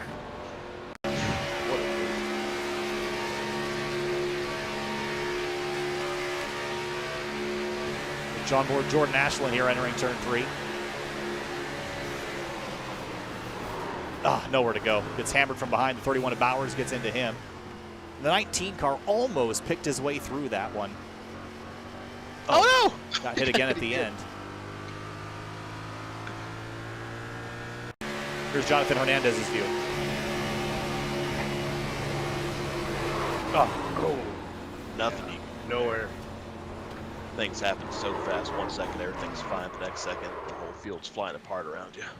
Oh, Yeah, he was trying to hold his brakes. The front wheels are locked. And the banking just brought him down. yeah, Jeff Wright. Watch the 33. Just gives him a push into turn 3. And typically you'd let off by this point, but in the last few laps you can't. He drifts up just the slightest bit, and that's what gets him turned around. And the 37, who is currently the leader of this race, gets hammered. And then the 30 car, Miller took a huge hit to the nose there. Ryan Carwile in there as well. Not going to end the way that they wanted it to end. Bryce Calusa just slid through there. I don't know how close that was in actuality, but on the TV camera up there, he just slid through there. Look on board. Bryce Calusa, the 20 car.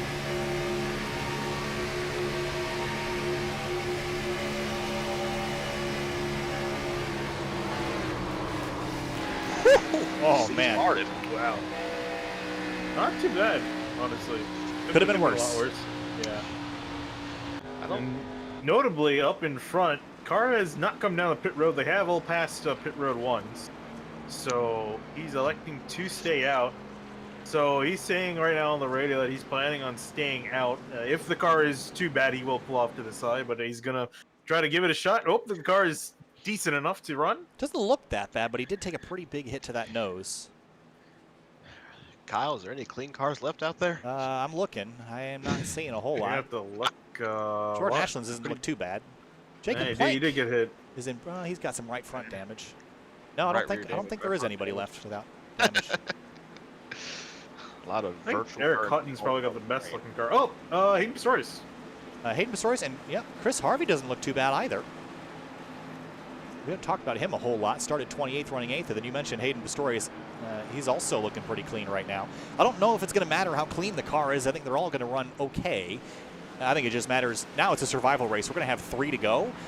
It's game over now. I mean, you got to go, and if you don't go, you're going to get crashed. And if you go, you're probably going to get crashed. I'm just saying you're all going to get crashed. You're going to get crashed. It's just whoever crashes the least. Yeah, speaking of crashing, the first leaders of both lanes were involved in the crash too, varying degrees of potential damage. AJ just got an EOL for causing that wreck, so he's going to lose his front row spot and go to the back. That's a heartbreaker right there. Moves Jordan Ashland up to the front row. I like this car. It's got some damage to it, but I think it's been quick. I like it. Plays one damaged car with another. Probably I would say better off with Ashland, but still, it's kind of it's kind of a question mark for these guys. They don't know how fast their cars are going to be until they get going. And if I'm the guys in behind, I'm going to be a little bit careful of that. Well, we've got of the 43 that started this race, There are 36 of them still rolling. There are 23 on the lead lap. And I said they're rolling, Finney. I didn't say that they were in any kind of good shape. That's still impressive. The wheels are still rounded. It still has some sort of piston working in the engine. But other than that, I don't think there's a lot you can say. So this time through, 3 laps to go. If we get a caution flag, we will re-rack them, restack them, and set them up for overtime finish. If, for some reason, we get back to the white flag without a crash, we will end the race under green. Whoever gets back to the stripe first wins. Daytona, Wright's FeedYard 225, the Outsider Racing League. 3 laps to go. Green flag back in the air. Carr, Ashland on that front row, taking him back. Not that great of a restart. It's going to give the 20 to 30 on the inside a chance to get clear of the outside lane. Yeah, I'm not sure if this is actually getting force started or if he is down on power. Took some hits here and looks like he's about to be split. 89 trying to look on the outside of him. The 97 talking about a clean car. He's trying to get the 27 a bump. Carr leads the way. Kalusa in behind. Will he dart out to the right? This is his opportunity. There he goes. He's going to shift to the right. He's got help from Jacob Plank. Big shove down the back straight. Ronis almost got shuffled. He tucks back in line. Now huge push coming from the 27 and 97. Here's to the front. Here comes Plank. Remember, Plank, he had to drop to the back from internet connection earlier. Oh no, he goes high, loses some momentum. That was almost disaster here as we come to 2 laps ago. Everybody shuffling 3 wide, 5 deep as they come out of turn 4. There is just 5 miles of racing left here at Daytona. It's finally with 2 laps to go. It took them long enough. Let's see what they can do. Oh, there they go. Contact on the apron. They're slowing. Can they get it woed down? I think they did. We're going to stay green for now.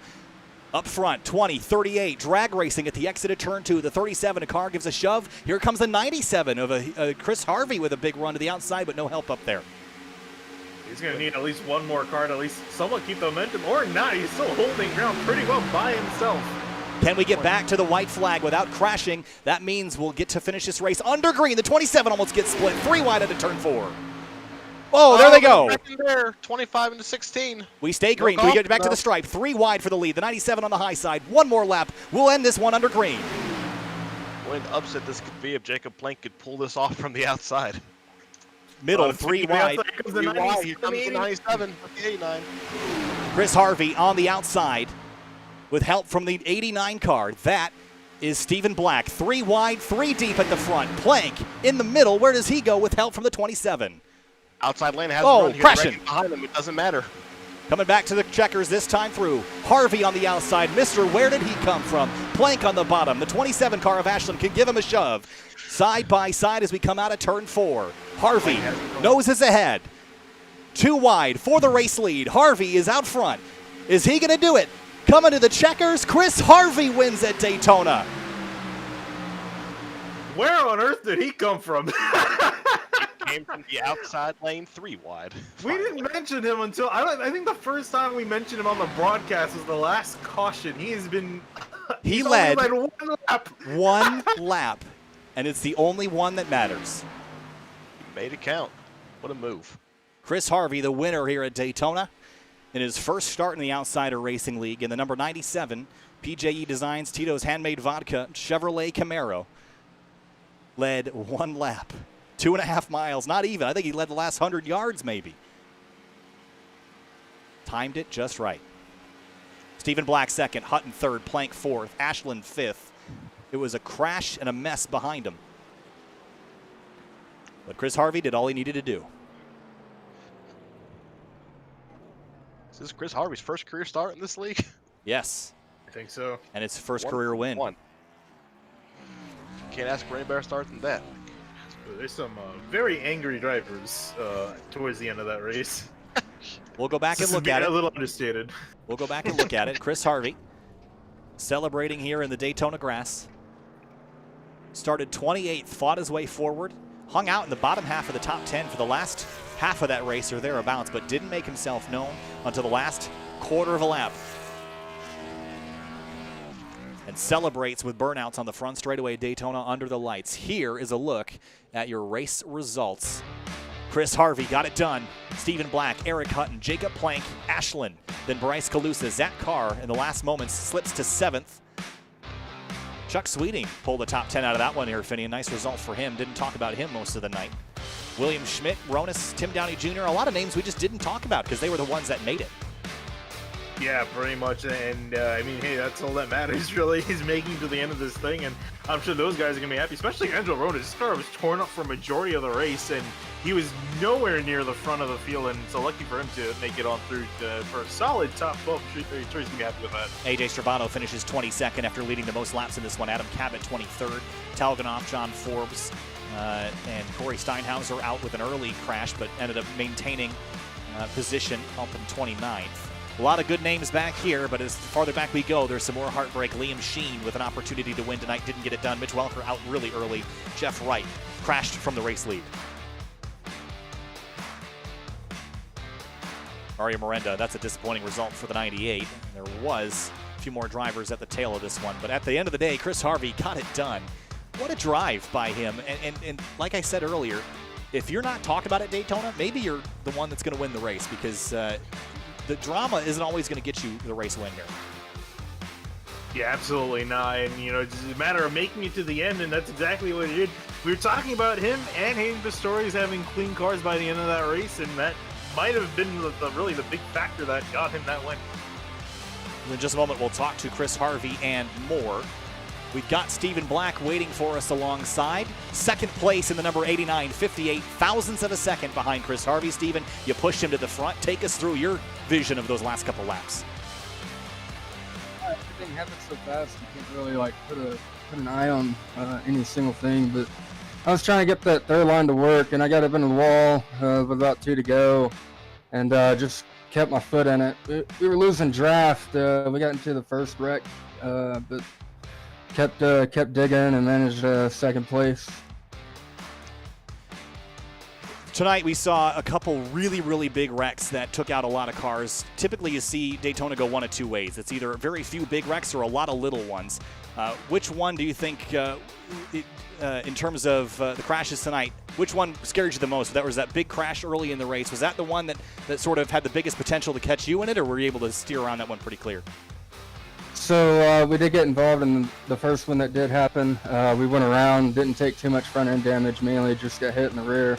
But that last one, man, I thought I was going to get caught up in that one. I was right in the middle of it. So.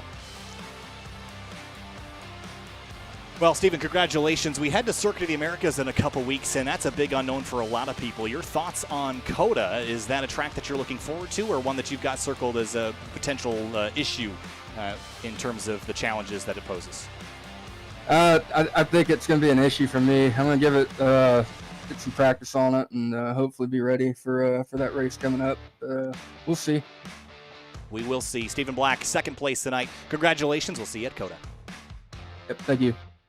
Move on now to our third place driver was Eric Hutton in the number 88. Pushing, shoving, lots of lane changes in the last couple moments. Eric came home third.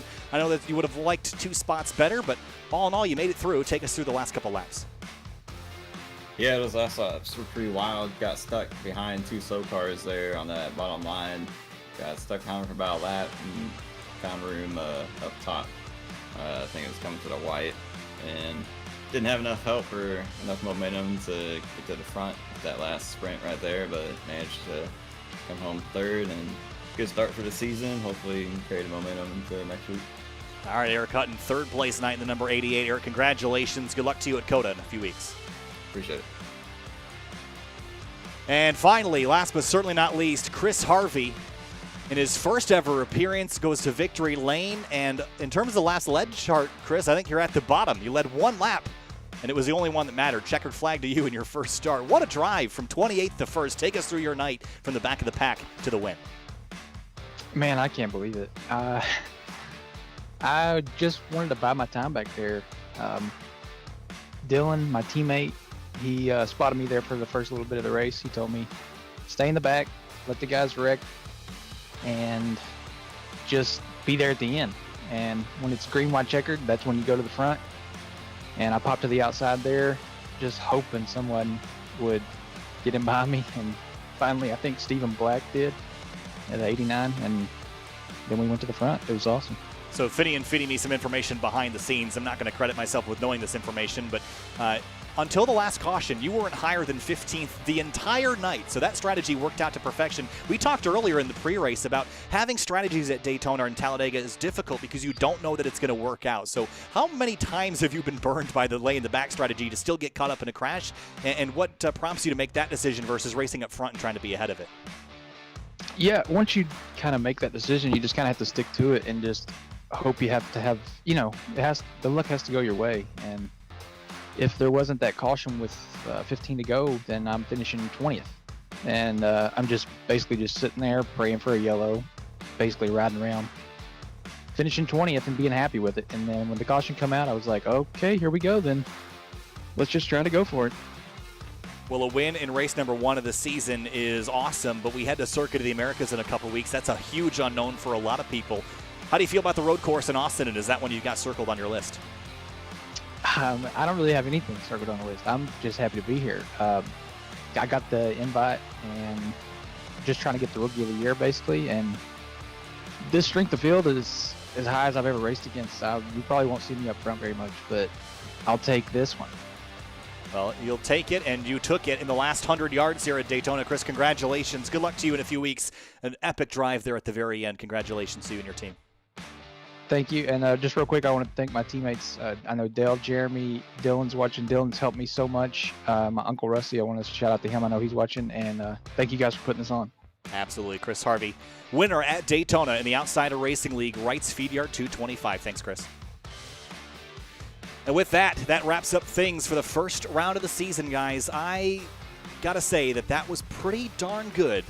Considering how many cars we had, we wadded a couple of them up maybe once too many times with the big crash, but we knew it was coming. We knew it was going to happen, but I'd say that was job well done by most of the field. Yeah, I was honestly expecting it to be a lot worse, to be honest. Okay, I shouldn't say a lot worse. This is a very accomplished group of guys, and he alluded to it. Harvey alluded to it. The strength of field aforementioned is 3,300, which is really high considering, again, we had 43 cars and still the strength of field was 3,300. So not a lot of guys bring that down at all. It's a very high rating for the entire grid to have. So just showing the skill level. And I think they definitely showed it off. I think that was probably the best you could have hoped for having a full grid of cars, and they put on a fantastic show. Alex, a very competitive race we saw tonight. Dozens of lead changes, only a handful of cautions. Your big takeaways from this, what did you learn, and what can we apply, if anything, in terms of our knowledge on who is going to be good maybe at COTA in a few weeks? I don't think there's much you can take from plate racing and apply it to a technical racetrack like COTA, especially it being a road course. But I'm just really glad someone was able to get to the outside 3 wide and make it work, and I'm really glad the move for the win came there. It makes me look like I know what I'm talking about, so I'm pretty happy about that. But yeah, head into COTA next week. I think you definitely have to watch out for Bryce and Zach and some of the road course ringers, quote unquote, we have here in this league. But an awesome opening to this league, like it is every season. Just glad to be here to watch it. An awesome opening for sure. It'll be 2 weeks until we meet you again, Austin, Texas, for Circuit of the Americas, round number 2 of the 2021 Outsider Racing League Championship. Thanks so much for joining us. My name is Kyle Heyer, alongside Finney DeCuna and Alex Bell. We'll see you from the warmth of Austin, Texas in 2 weeks.